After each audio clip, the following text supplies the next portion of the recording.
E hoxe falamos de cine. Todos os martes teñen unha cita se lles gusta a séptima arte e tamén as series de televisión, que non sei se son a sétima, a novena, vamos a incluílas na sétima.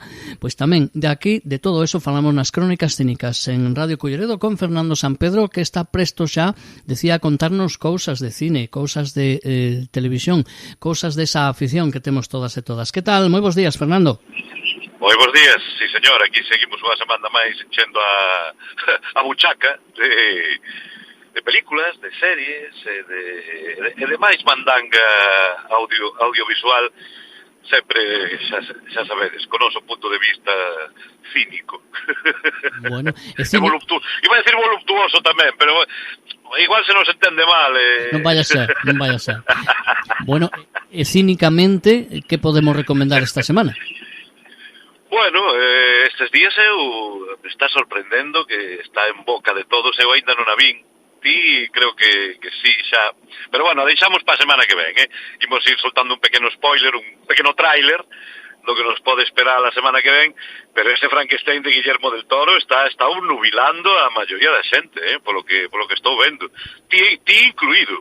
Bueno, a ver, non me nubilou de todo, pero recoñezo que non me desagradou.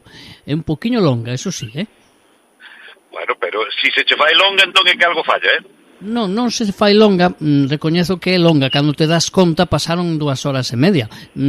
Vamos a enfocarlo dende ese punto de vista. Cando te das conta, pasou todo ese tempo, pero tampouco é que se faga moi longa. Eso sí, sí é certo que parece un poquinho lenta, porque non é o que un espera exactamente despois de ver outras películas sobre Frankenstein. Pero bueno, é distinta. A mí non me disgustou, Pero o quizá cuestión, eu non me plantexo eso mesmo que acabas de decir ti, despois de ver outras películas de Frankenstein. Non, eu me plantexo despois de ver outras películas de Guillermo del Toro, que me dá máis medo. Se ve ben mellor que outras. Me gustou máis que outras. Porque, que queres que che diga? Sí, as primeiras, bueno, ten cousiñas sempre interesantes. Lle falta ao meu modo de ver, lle falta todavía. E xa non creo que a estas alturas a consiga. Esa película definitiva pola que se lle recorde. A ver, o gran público e a industria, pois sí, por el peso del agua, posiblemente, pero El espinazo del diablo, eu son máis fan desa, que conste, sin que sexa tampouco. Lle falta, ao meu modo de ver, non ten ningún bodrio, pero tampouco ten ningunha maravilla. Entón, se queda un pouco en terra de ninguén. Sempre que hai que mencionar directores, sobre todo no referente ao fantaterror, non? O cine fantástico, pois é que nunca se me ven o seu nome á cabeza.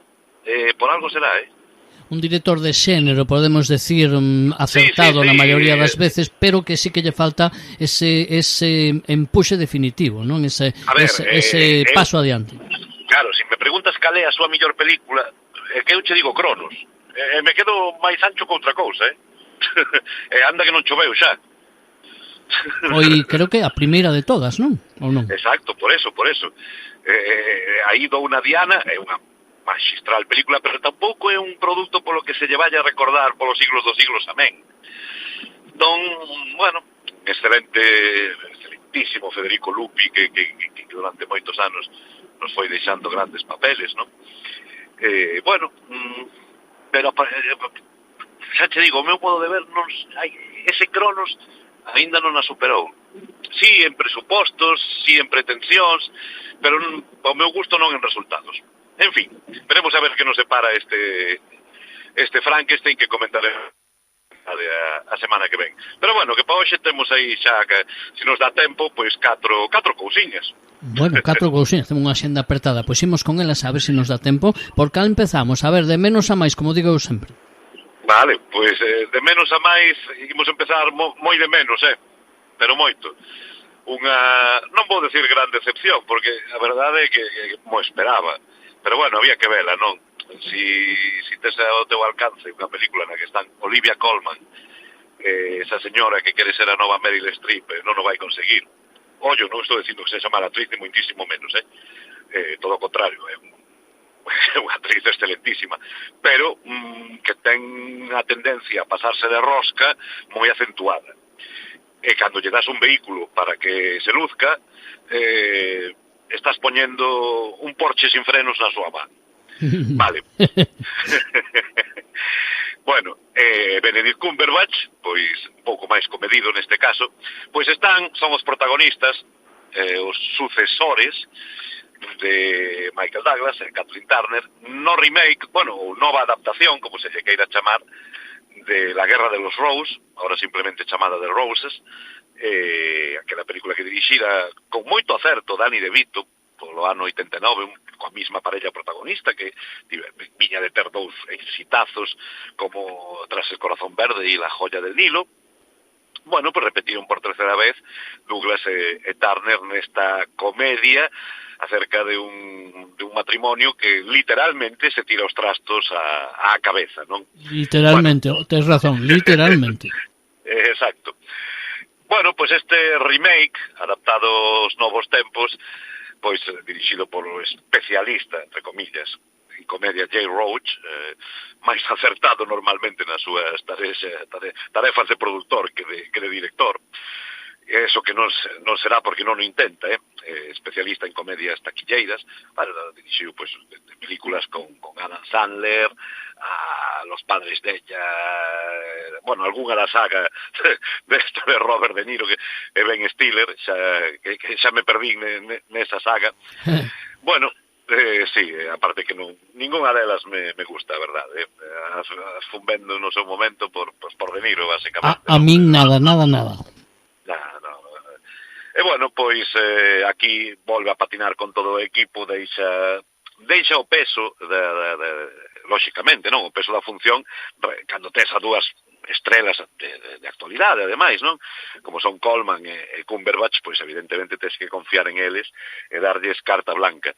Pero Cumberbatch entendeu un pouco millor, a ver, que en realidade ten a mesma cara de sempre, pero bueno, é un tío que cae moi ben. A ver, non te metas con ele, que a mí me gusta moito. No, todo o contrario, non me meto, Dios me libre de meterme con Cumberbatch, pero tamén che digo que ten a mesma cara facendo de Sherlock que de Doctor Extraño que aquí, A ver, as cousas como son, que logo cae moi ben, por suposto, que gusta moito as mulleres tamén, pero vamos, que é un actorazo cando se pon, sí, pero cando vai co piloto automático, como é este o caso, pois simplemente mantén o tipo e fai de Benedict Cumberbatch, aguantando o arreón, porque ela é un torbellino que lle propón Olivia Colman, non? Olivia Colman, por exemplo, mira, eu tamén vin fai pouco, xa comentamos aquí, La favorita, a de Yorgos Lanthimos, que por certo xa se estrenou a nova, Bugonia, que tamén caerá próximamente por este programa, así que o sempre controvertido Lanthimos. Bueno, eso xa me dá máis medo, Bueno, din que Jesse Plemons está de Oscar, cousa que me dá moito medo, pero bueno, en fin. A min tamén. Todo no seu momento, vale. Pois Cumberbatch intenta aguantar o arreón que lle propón a Colman, que, a ver, na favorita, que decía Lanthimos tamén estaba moi pasada de rosca, pero aí o personaxe yo pedía. Aquí non yo pide tanto. Pero é que ela non o pode evitar, se nota que os dous o pasaron en grande rodando a película, pero nós véndoa é que a verdade é que non. Xa pode ser tes que ser moi fan dos dous ou de calquera deles para tratar de disfrutar iba a decir este engendro, non é que sexa tampouco un engendro, pero si un remake que nin ten gracia, nin entretén, nin divirte, é que é o show de Olivia Colman, basicamente, que, vale, ela está ben, se supón, lle dixeron que fixera o que quixera, e o seu talento e carisma fai o resto, pero tamén recoñezo que se pode facer moi cargante, pero xa a media hora de película, e logo en canto empeza todo o jaleo, pois te podes imaginar como está a señora Colman. Ollo, que a min me gusta e por eso aguantei a película ata o final, senón xa digo que sería auténticamente insufrible. Hai unha película dela que non sei se comentamos aquí con Anthony Hopkins sobre a demencia, unha muller que cuida o seu pai, el padre, o pai, aí está bastante comedida. Sí, aí sí, porque aí está dirixida, pero que cando lle das carta blanca ten tendencia a pasarse de voltas moi facilmente. E cada vez ten máis esos tics que ten Meryl Streep tamén, non? E mira que esta é 25 anos máis xoven, pero vai polo mesmo camiño, que non é mal camiño o que elixiu. Na Favorita, que o papel se prestaba, era a reina desquiciada, non? De Inglaterra, pois aí o papel yo pedía e estaba de Óscar, de feito estivera nominada, non sei se chegara a ganar, xa non me acordo, creo que non. Xa non me acordo. Se me equivoco. O miro Mira ahora. aí na base de datos, pero eu creo que Olivia Colman aínda non ten ningún Óscar. Creo, Mira, confírmamo ti, porque che estou falando de memoria, e xa se sabe que a miña Wikipedia a veces falla. E máis a estas horas do mediodía. Xa cando vai chegando a hora de vermú, non sabes? Bueno, pero co vermú, o mellor, o vermú sirve para a memoria ou non? Pois non che sei dicir, depende os que tomes. Bueno, o mellor te olvidas de todo. Gañou Óscar, Sí, pola Favorita, vale, sí. Pola Favorita, que a secundaria. Que non estaba seguro. Sei que estuvera nominada, pero non sei se ao final yo deran ou non. No, e ademais por a principal, pon, por principal. Sí, sí, actress in a leading role, o sea que in a leading role. A actriz principal, efectivamente, pois non é a protagonista da película. Pois que ni siquiera é a que máis sale. Pero bueno, vale, está vendado, non me parece mal. Non vamos nos a discutir a Academia. Oxe. Outros días sí. A maioría dos días. Pues, terminando xa cos Rose, pois xa sabedes o que vos espera. Pouco máis que engadir. Non decepción, porque xa te digo, eu mo esperaba ata certo punto que non fora gran cousa, máis vendo que dirixe Jay Roach, pero bueno, evidentemente pues, hai que vela, o cínico de turno ten que vela polo reparto, así que eso é o que vos ides encontrar. Ben, pois o Rose, que ninguén espere atoparse La Guerra de los Rose, a primeira, non. Que non, porque é unha peli diferente con a mesma intención, pero non acaba de ser igual. Bueno, cal foi a seguinte decepción, pero menos? Bueno, a partir desde aquí xa decepción non se pode falar, tampouco de obras mestras, pero é que non estamos no ano 55, ni Howard Hawks xa John Ford xa non fan película. Bueno, ríome, pero é triste, pero é verdade. Pero bueno. Entón, pois bueno, pois hai un pouco de todo. O único fracaso, pois xa o acabamos de comentar. E despois, pois mira, podemos ir con unha película pequeniña, pero que se vai moi entrañable. Unha estrea de Netflix das últimas semanas que, bueno, tamén colocouse entre as máis vistas da plataforma e dá que falar sobre todo entre os amantes dos animais, entre os que me incluyo, porque é unha película brasileña titulada Caramelo, que é o nome dun canciño callejero da rúa que é adoptado por un chef. Está moi de moda meter cociñeiros e chefs nas películas, non? Se nota que a gastronomía está de moda. Bueno, pois este chef, un rapaz novo, bordeando os 30 anos, aparte dos seus problemas persoais, co traballo típico, os amoríos e tal, pois da noite a mañán lle diagnostican un cáncer, non? Encontrará, pois, apoio e axuda neste canciño da rúa que o bautiza como Caramelo, polo seu color, que en realidade nos demostra que non eleximos nós as nosas mascotas, sino que nos elixen elas a nós, non? Bueno, pois unha película bonita, entrañable, que podía perfectamente ser un produto de animación de Disney ou de Pixar, pero non, é unha película de imaxe real, na que evidentemente pois os cadeliños están todos de Óscar, Eu estou esperando tamén a ver, que se está comentando moito, presentouse ahora el Sitges Good Boy, esta película que está de terror contada dende o punto de vista dun can, non? Que bueno, está causando tamén sensación, xa se estreou aquí en España tamén, xa teño tamén marcada en vermello na axenda para próximos visionados, non?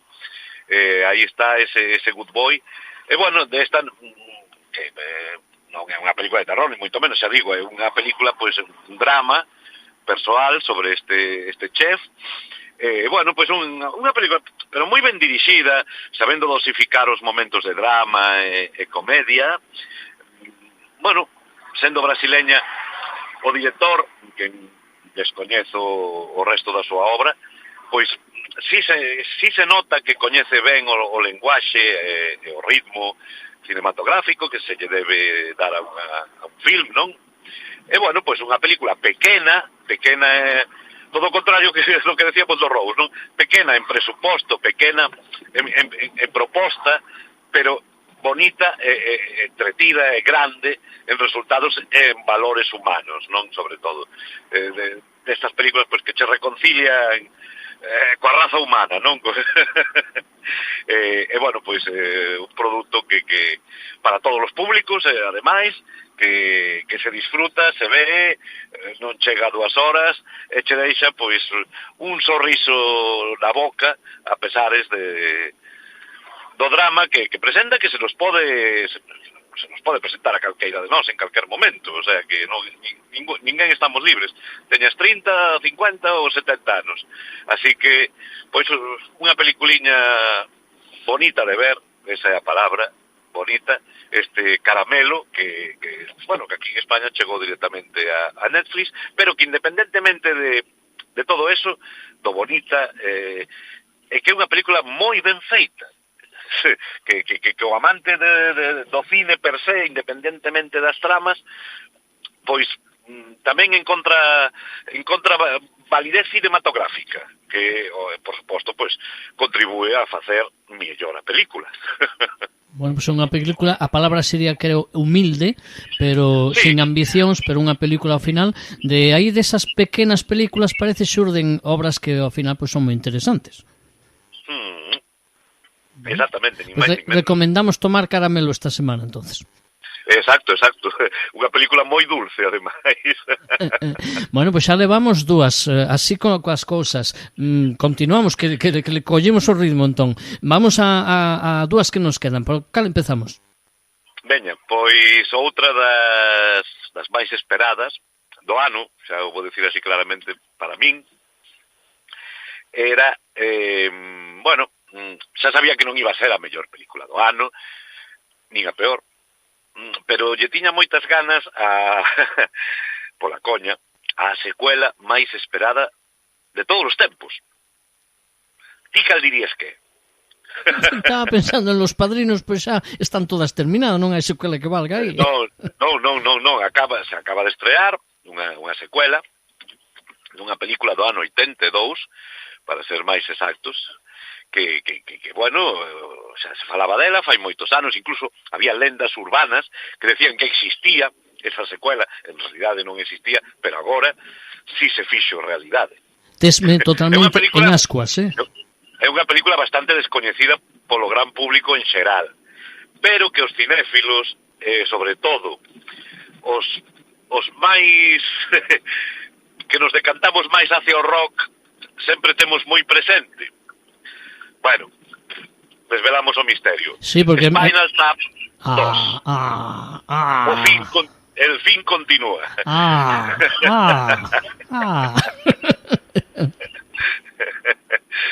Pois sí, xa está disponible, non pasou polas salas. Bueno, estreouse a nivel nacional aquí na recén finalizada edición deste festival de Barcelona, o Inc-Edit, de documentais musicais, que, a ver, Spinal Tap, imos situar primeiro a película original, que foi tamén a primeira película, creo que foi a primeira, sí, que dirixiu Rob Reiner, que tamén interpreta o papel de Martin Ivergi, que é o director da propia película. É que, a ver, Spinal Tap é é unha película de ficción, evidentemente, pero é o que se chama un mockumentary, o sea, un falso documental. Un documental presentada, a película está presentada, tanto a original como esta secuela, como se fora un documental, pero é falso. Evidentemente Spinal Tap non existiron nunca, o nome da banda,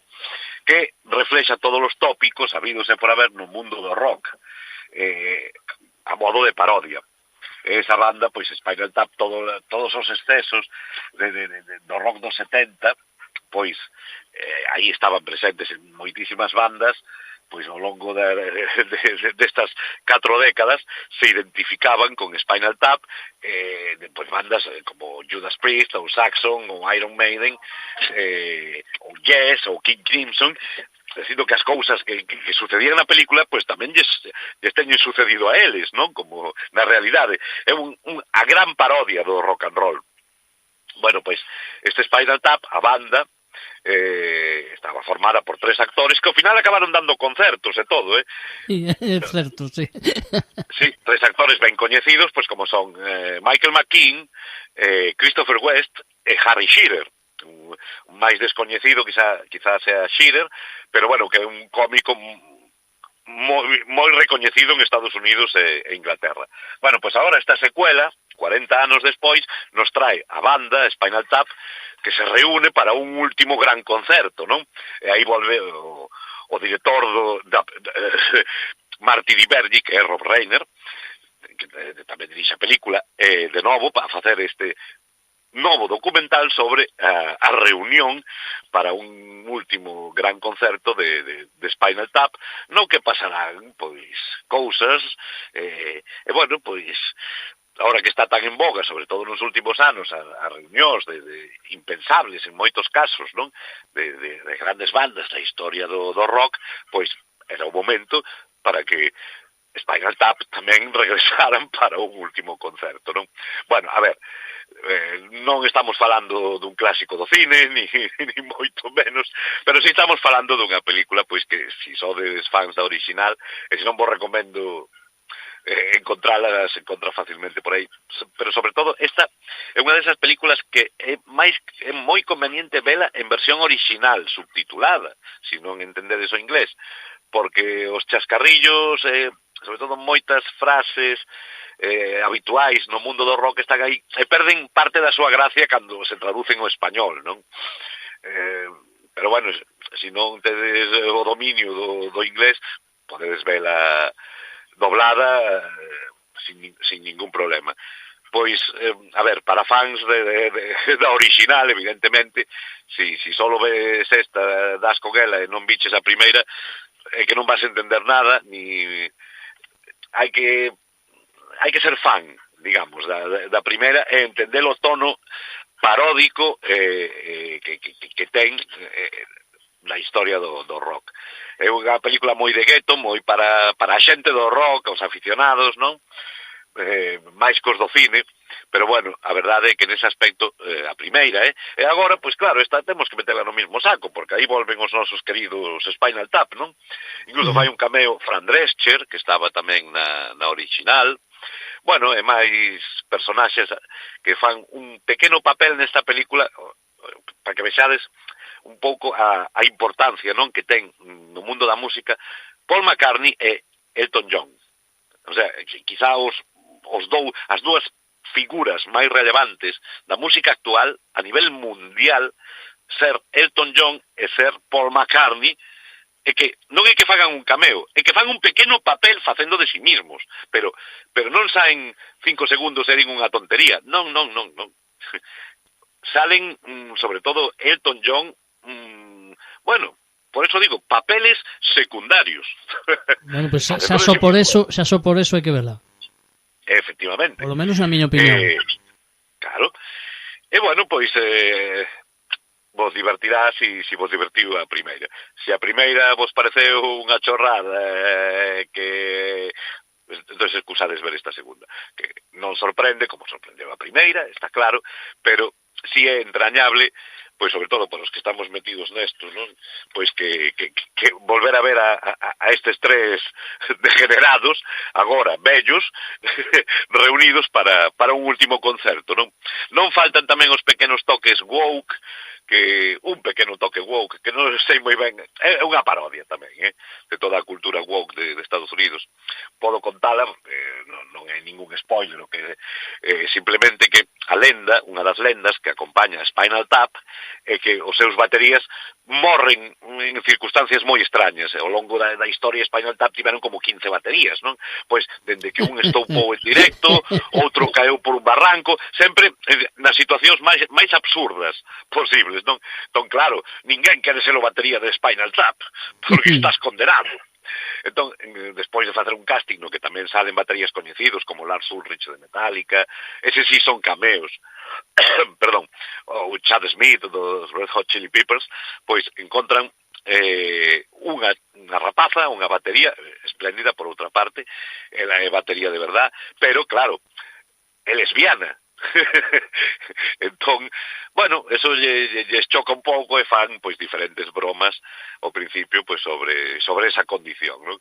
Pero bueno, forma parte da parodia que é Spinal Tap. Logo, si o que lle pase a esta batería, pois hai que ver a película para sabelo. Efectivamente. Bueno, pues de Spinal Tap este regreso, outra recomendación desta semana. E nos queda unha.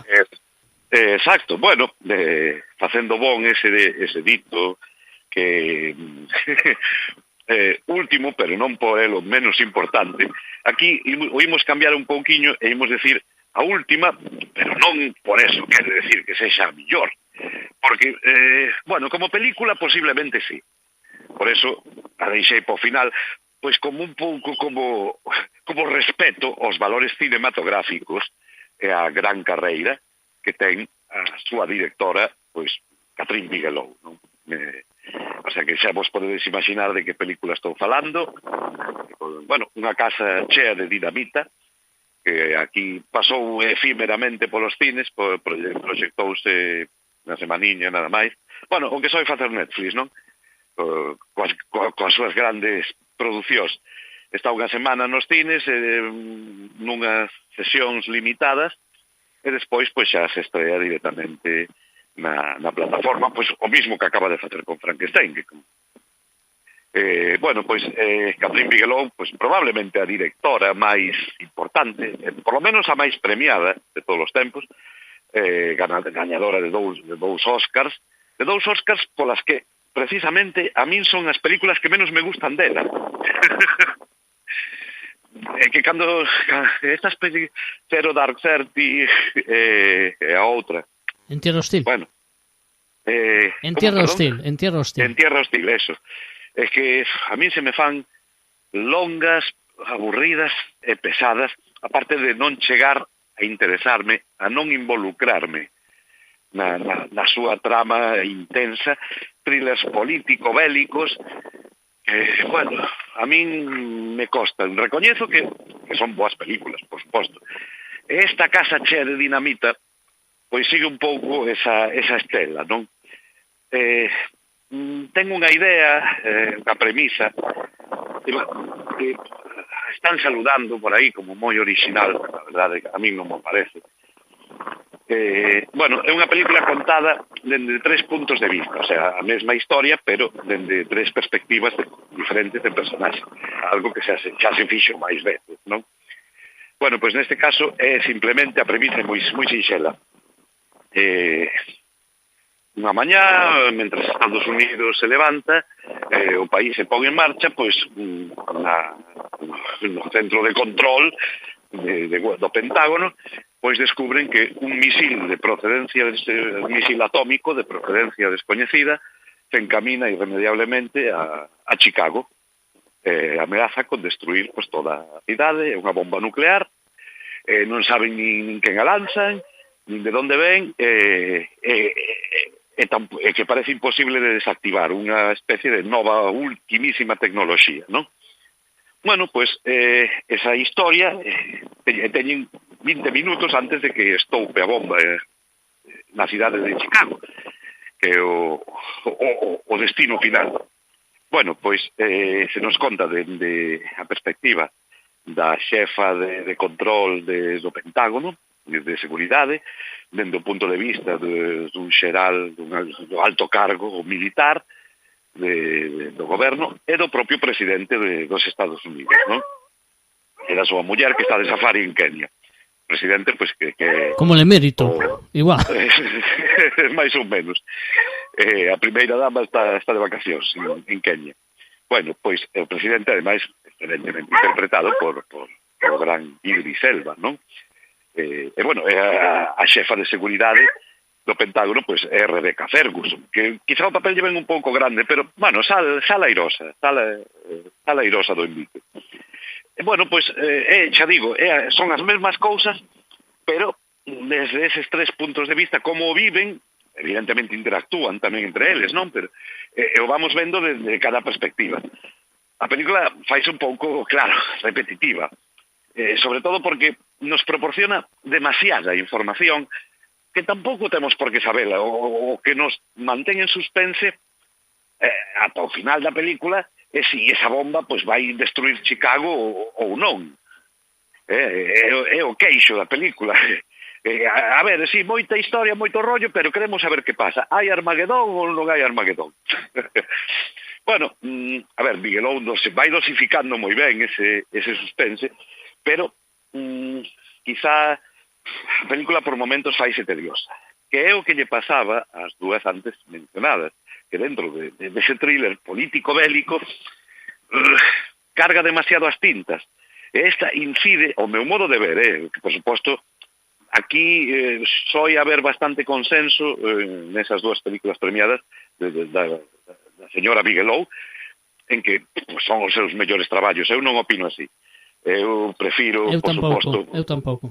Eu prefiro, mira, me preguntas a día de hoxe cales son as dúas películas favoritas miñas de Catherine Bigelow, e che vou decir, en primeiro lugar, Near Dark, Los viajeros de la noche, unha das películas de vampiros definitivas, a min, bueno, con un inmenso Bill Paxton e un gran Lance Henriksen, e despois, pois, a original, non a merda do remake, porque hai que decirlo así, é unha merda, pero original, Point Break, le llaman Body, sí, sí señor, sí señor. Patrick Swayze e Keanu Reeves, pois, outra magnífica, un thriller ambientado no mundo do surf. La banda de los presidentes, que se puñan caretas dos presidentes para atracar. Sí, aí xa empezaba a Bigelow coas súas tramas políticas, ves, coa súa obsesión. Sí señor, sí señor. Estupenda película. Sí, e por suposto tamén, non moi lonxe, o magnífico thriller Acero Azul. Con Jamie Lee, sí señor. E Ron Silver, facendo de malo. Ron Silver, actor olvidadísimo, que non sei que será del, fai moitos anos. Era un secundario, un característico, que quizá este fora o seu papel máis importante. Además, un home con cara de bo, pero facendo de malo maloso. Bueno, cara de bo... Sí, de home normal, cara de home normal. E bueno, pois era un magnífico thriller, a verdade, Acero Azul. Sí. O pobre Ron Silver, que xa non pode escoitarnos ni pode protestar. Menos mal que non o metimos na lista de aludidos, porque non podría contestar porque faleceu desgraciadamente en 2009. En 2009? Sí. Pois mira, me pillas un pouco de sorpresa, Hombre, xa che digo, facía moito que non se veía, pero non me enterara de que morrera, no? Mira, xa... Claro, sí, eu sabía que morrera, pero non tiña cando claro. Cando, quero decir, non tiña claro cando. Sí. Pero bueno. Pois mira, aí está a desgraciada explicación. Bueno. Pois dende aquí, mira, recordamos hoxe a Ron Silver e esa magnífica Acero Azul, non? De Catherine Bigelow. Sí, mira ti por donde. Bueno, pois esta casa chea de dinamita, que é unha frase que ademais din ao longo da película, pois, a ver, amantes dos thrillers políticos, bélicos, intensos, con os seus suspense moi ben feitos, moi pulcros e impolutos, que, bueno, pero que tamén se poden facer un pouco tediosos. Pues bueno, pero mira, ¿quién opina que el ala oeste de la Casa Blanca es una de las mejores series de historia da televisión? Eu non son de esa corda, pero si lle recoñezo os seus valores. Bueno, pois si vos sodes fans del ala oeste de la Casa Blanca, pois de todas estas intrigas non palaciagas políticas, pois que tamén teñen o seu punto de suspense e incluso moitas veces de terror, como é este o caso, non? que pode haber máis terrorífico que unha bomba nuclear que se dirixe a túa cidade, non? Madre mía. Bueno, pois entón disfrutaré desta película. Olvidadevos do que di este humilde cínico de que faise por momentos tediosa e algo aburrida. Pero bueno, como película de valores cinematográficos, mira, tamén os ten, como falábamos antes de Caramelo, non? Pois aquí o temos, non sei se oíades aí a Caramelo. Sí, non é Caramelo, non é Caramelo. Non é o protagonista de Caramelo, pero é un amigo. Tamén é un amigo que moi divertido, que vos manda un saludo a todos. Bueno. Pois vaya recomendacións en esta semana, unhas recomendacións cínicas que agora, pois cada uno que elixa a que máis lle entra, e a semana que ven o que non lle gustou moito que proteste, e o que lle gustou moito se quere que nos chame e que nos felicite, e se quere invitarnos a algo, pois non pasa nada. Estaremos encantados. Encantados, de verdad que sí. Fernando, moitísimas grazas. Un placer, como sempre, unha aperta. Un placer, saúdos a Caramelo, Hasta logo. Exactamente, xa se dá por saudado. Chao.